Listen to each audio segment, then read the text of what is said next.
Hi everyone, my name is Kara Pavelko, and I am presenting to you my STEM instructional strategies and guidelines. This was a super interesting research endeavor for me because I have only heard positive things about the acronym STEM. But conversely, in some of my research, scientists and analysts questioned that, or the integrity of the program. So I will share that with you. Okay.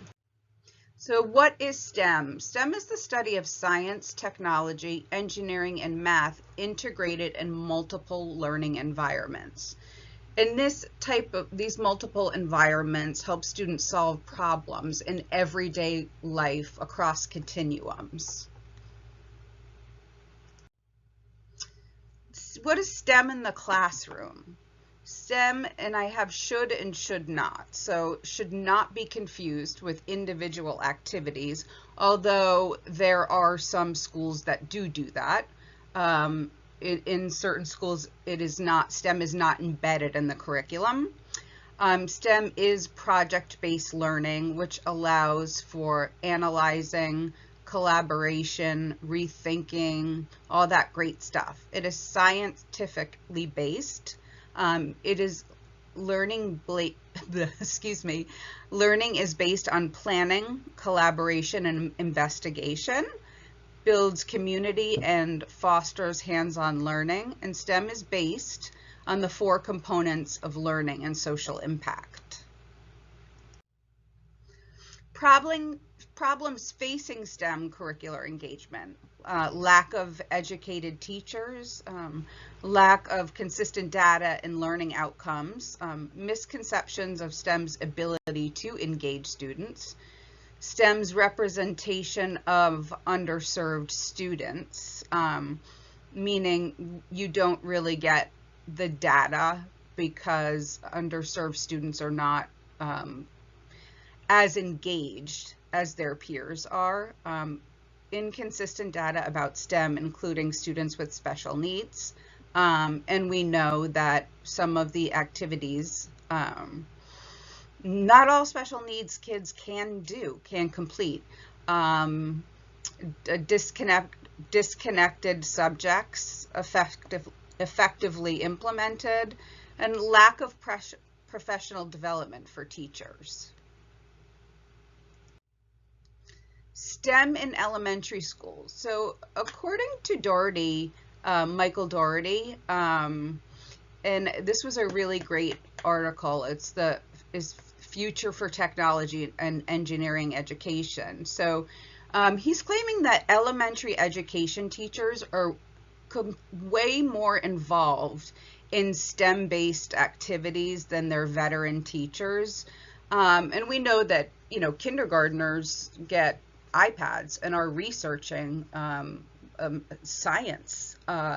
In my school, we had kindergartners researching animals and what they eat and their environment and so on. So it's pretty early when kids start to really understand technology and use that to access those various applications of science, engineering, math, all of that stuff. And this is especially true for middle school and high school teachers in terms of not having them access or implement STEM in their schools, or they feel like their curriculum is already so stacked, and they just want to get the math and the science in, and so other elements of STEM are left out. So this is a pretty cool element I found in one of the science journals. So, design-based and project-based instruction has proven to engage students in collaborating process where they're evaluating and thinking and analyze outcomes. So, this right here, you have in the middle evaluation, right? So that's the key to all of these STEM components, right? Evaluation, analyze, development, implementation, design. And so all of these things, whether it's science, engineering, technology, and math, these are the things that should be happening in your brain as you are working with your peers or collaborating. And technology, right? So technology is not leaving us anytime soon. It is here to stay. It is how we live our lives. We can't live without it. And schools are given free devices now to all of their students. And I shouldn't presume it's every school, but from what I gather, schools are given either iPads or Chromebooks, so they're able to work virtually.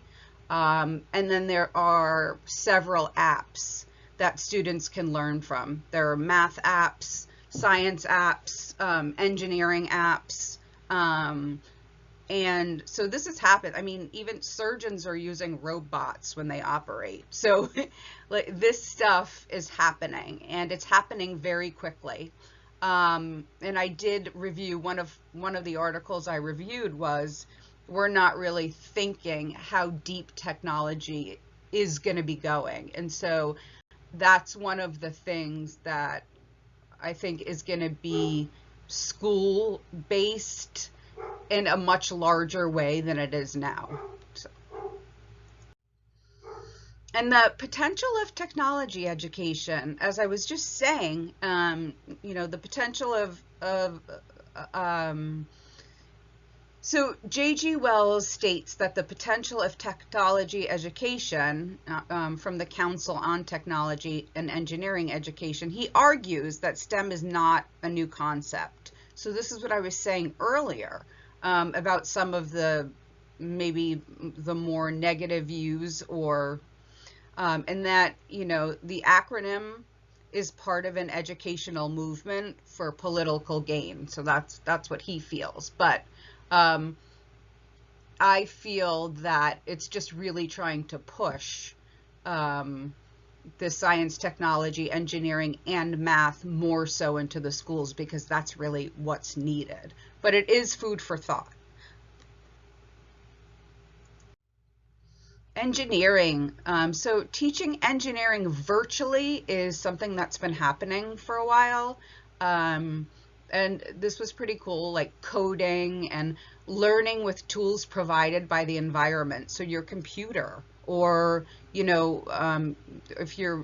if tools in your house, whatever you have, like, so that is being taught virtually. And it's been, an amazing kind of way to learn. And again, there's that technology piece that goes directly into every one of those STEM elements.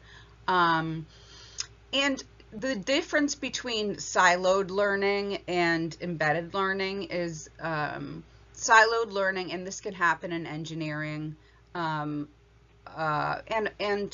technology as well. It's either an activity that you're doing just here and there, or which is much different than embedded learning, where you're actually using these tools across the curriculum in every way you teach. And I think that there needs to be more professional development for teachers, and a lot of my articles state that.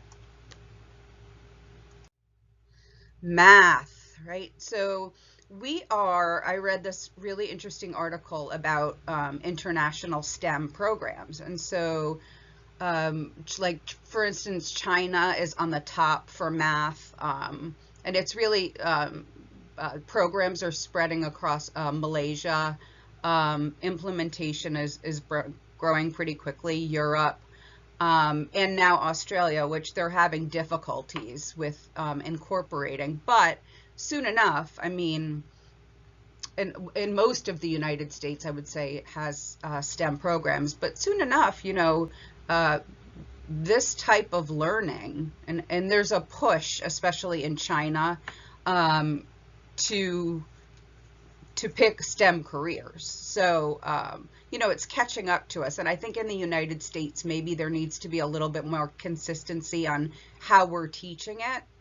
Maybe more clearly defined roles, and then also the resources that we need as teachers, as pre-service teachers, para-educators, and the like.